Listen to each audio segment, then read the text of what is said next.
Lagi-lagi yang berstatuskan berkahwin. Kau kan tak nampak pelik ke persyaratan tu?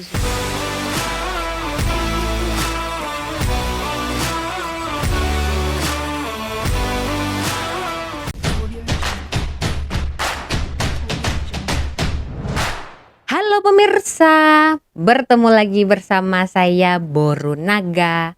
Apa kabarnya semua pemirsa pada hari ini? Semoga semua pemirsa dalam keadaan baik-baik saja ya. Baiklah pemirsa, sebelum saya mulakan untuk membuat reaction, saya nak bertanya lah terlebih dahulu kepada orang Melayu ya. Jadi tak kiralah orang Melayu ini berasal dari Malaysia, Singapura, Brunei dan juga Indonesia ya.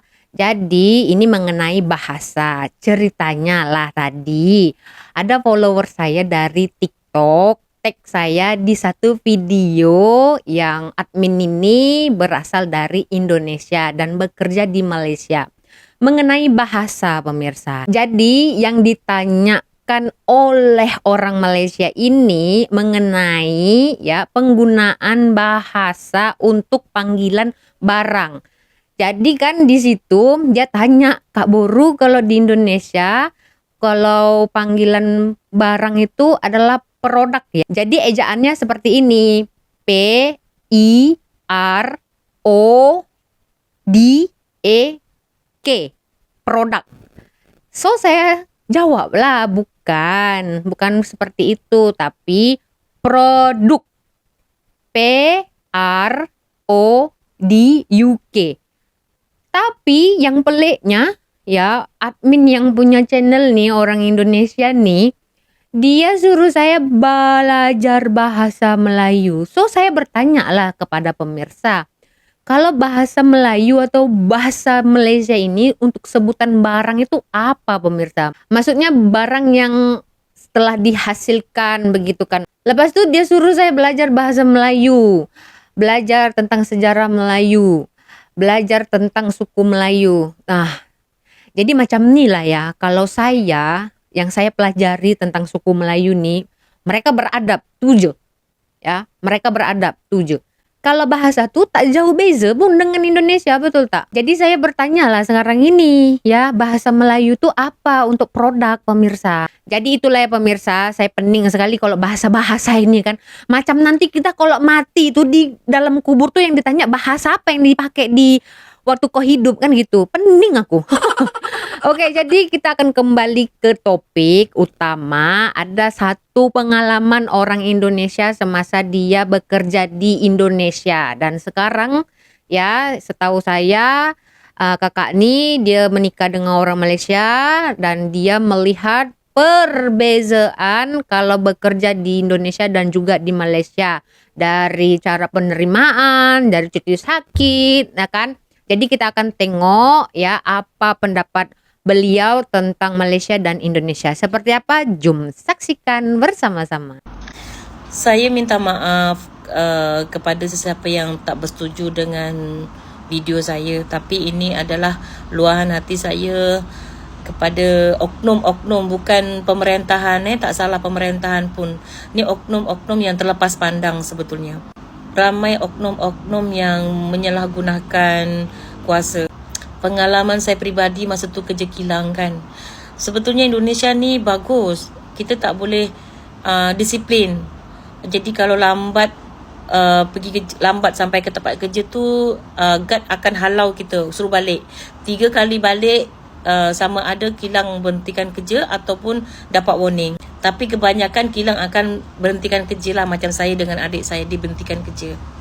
So saya pengalaman saya pula dulu kerja satu kilang ni, dah lah bayar oseseng satu kan. Lepas tu yang keduanya, saya kena kehadiran saya, panskat saya kena penuh.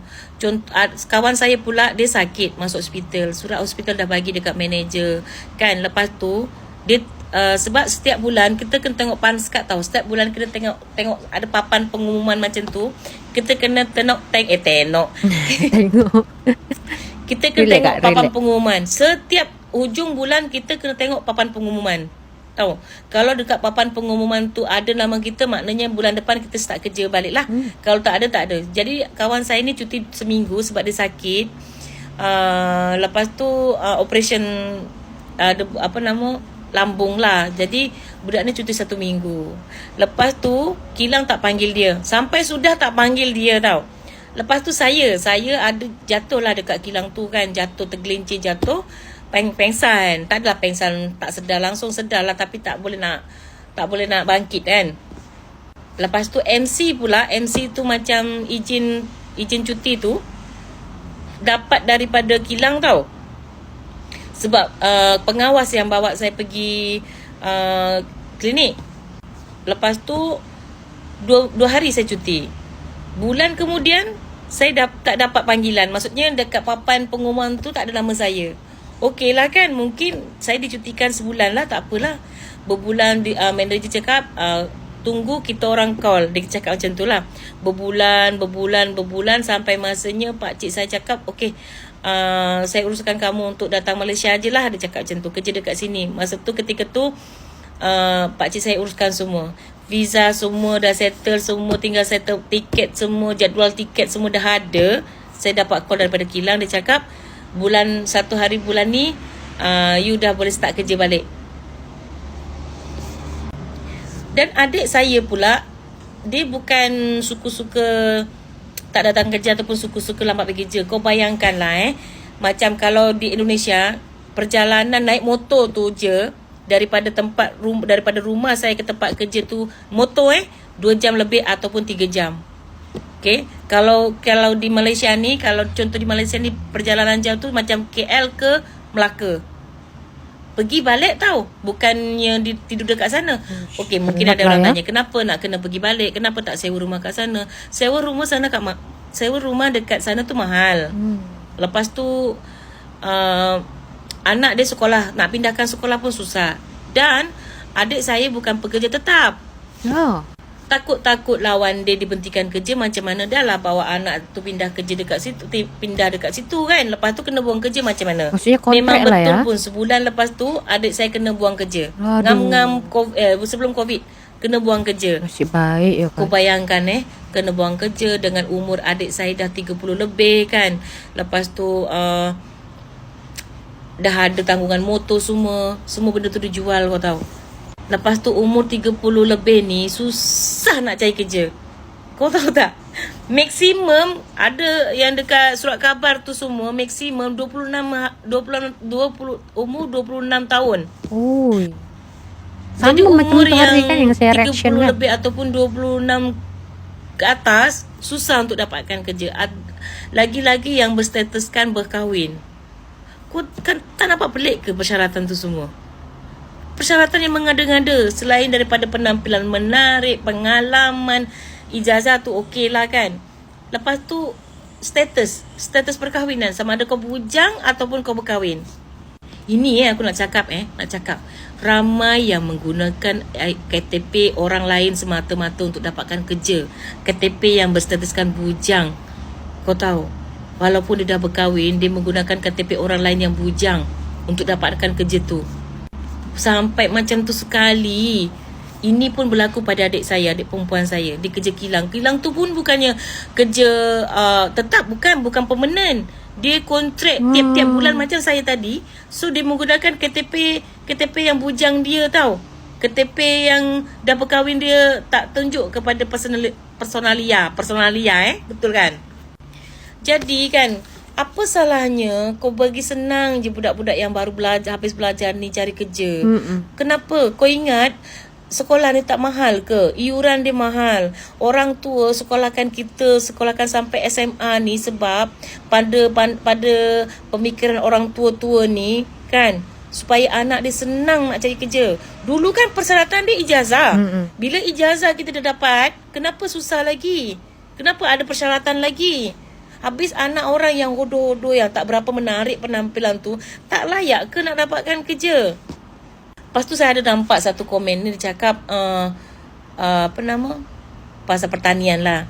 Saya sekarang lah, saya berminat, tapi tangan saya ni tak sesuai pula untuk bertani jenis atau menanam apa sejuk benda kan. Gitu ya. Selalunya kalau saya tanam pokok mati tau. Sedih. Ada orang macam tu. Betul lah, sebab petani sekarang kan dah tua-tua. orang budak-budak yang remaja-meraja meraja-meraja Remaja kak. budak-budak remaja ni kurang keminatan mereka untuk belajar Pertanian. pasal pertanian ataupun perikanan. Saya pun cakap dengan anak saya yang kecil lah, belajarlah ya, belajar sampai nanti kalau boleh tak payah nak cari ekonomi ataupun accounting ataupun sekretari benda-benda bla bla bla bla, tak payah cari yang bahagian pertanian ataupun perikanan, lagi better. Sebab rasanya kalau pertanian, kalau contoh kita pandai berkebun, nanam sayur, semua benda ni yang boleh memajukan negara. Betul tak? Kan petani semua. Dulu petani dipandang rendah, tapi sekarang ni saya fikir ke situ pula. Petani berdasi betul tak? Jadi ada nampak satu video adik ni, dia daerah mana tak tahu, dia tanam bawang, dia tanam sawi, dia tanam segala benda macam cantik pula kan. Aku sekarang ajar anak aku ke sini. Sebab rasanya ini yang boleh cari makan. Bidang ekonomi ke, bidang accounting ke, bidang apa, segala bidang tu macam tak boleh dah nak cari makan. Betul. Ijazah bukan utama, tapi orang dalam yang utama. Kalau kau ada kenal orang dalam, tak senanglah kau nak dapat kerja. Kalau tak ada langsung kau saja hulu kepala nak cari kerja, mimpilah. Kau memang lamaran kau memang diterima. Cuma sama ada kau dipanggil kerja di sana ataupun tidak, tunggu bertahun sampai berkulat. Sama ada lamaran kamu tu dibuang ataupun apa, saya tak tahulah kan. Oknum, sebetulnya di sini oknum. Bukan pemerintahan, bukan salah presiden. Saya tak salahkan presiden di sini, tapi oknum dia. Oknum. Kurang-kurangkanlah outsourcing ni. Kan kalau macam dengan cara saya bercakap macam ni, mana tahu outsourcing ni ditindaklanjuti kan. Mana tahu. Kesian tahu orang tua ni pergi merantau ke luar negara semata-mata untuk sekolahkan anak dia sampai habis pendidikan SMA lah kurang lebihnya, ataupun sampai ke kuliah. Lepas tu ijazah dia tidak boleh digunakan, tidak layak untuk digunakan. Apa perasaan mak bapak dia? Dah sekolah tinggi, masih bergantung dengan mak tu dah tua, umur 40 tahun, bekerja lagi dekat luar negara, bagi juga anak dia, sebab anak nak cari kerja susah. Last anak tu berniaga. Sebab ijazah dia tak boleh nak cari kerja. Jadi terpaksalah dia berniaga. Dan sampai mati pun mak bapak dia ada dekat Malaysia. Kau tak tahu. Kau tengok aku kadang-kadang kesian tengok pakcik-pakcik tahu, makcik-makcik yang masih still lagi bekerja untuk sara hidup, untuk tanggung hidup anak beranak dia. Kau tahu tak, diorang tu pun penat. Aku sendiri pun penat. Macam dah rindu juga kan dekat kampung. Kita pun ada juga perasaan rindu dekat kampung. Kita bukannya suka seronok sangat duduk negara orang, bukan. Tapi masalahnya itulah kan, kalau macam anak dia dah lepas habis belajar kan senang. So bapak dia boleh balik kampung, duduk di sana. Kot-kot anak dia boleh sara, boleh membiayai mak bapak kan. Mana tahu. Semoga saja sampai ke telinga pemerintah ya, agar tahulah sebenarnya di bagian atau di lapangan pekerjaan itu masih ada oknum-oknum yang nakal ya kan.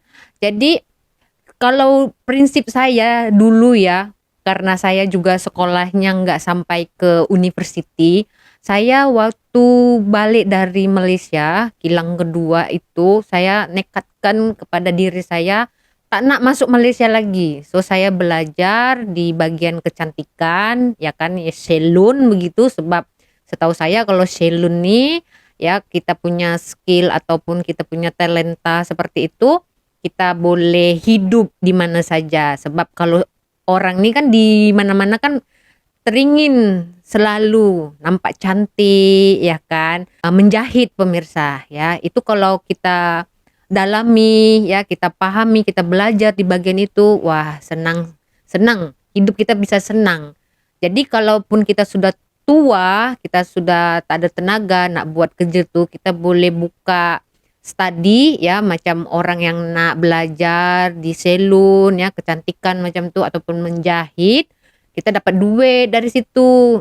Kita boleh juga pekerjakan orang, macam itulah pikiran saya kan. Tapi ceritanya lain pula yang jadinya pemirsa, hinggalah saya datang lagi ke Malaysia. Nasib baik juga kan kalau tak jumpa saya dengan husband saya, betul tak? Sebab kalau kita ambil di bagian accounting, ekonomi macam tu kan, dah banyak dah saingan kita macam tu. Sebab kalau pertanian, bagian pertanian itu pun agak menarik. Sebab ya pemirsa, saya cerita ya, saya selalu cakap dengan husband saya, kalau kita dah tua ya, anak-anak dah masuk universiti, amin ya kan. Saya teringin sangat balik ke Sarawak pemirsa. Sebab di sana pun mertua saya ada bagi tanah ya, tak berapa luas, tapi sebab saya suka dengan lokasinya yang boleh tanam-tanam ya, ada pula kolam ikan, boleh bela ayam ke itik ke kan. Jadi memang sangat tertarik lah. Apalagi kalau di Sarawak sana terkenal dengan petani lada hitam kan.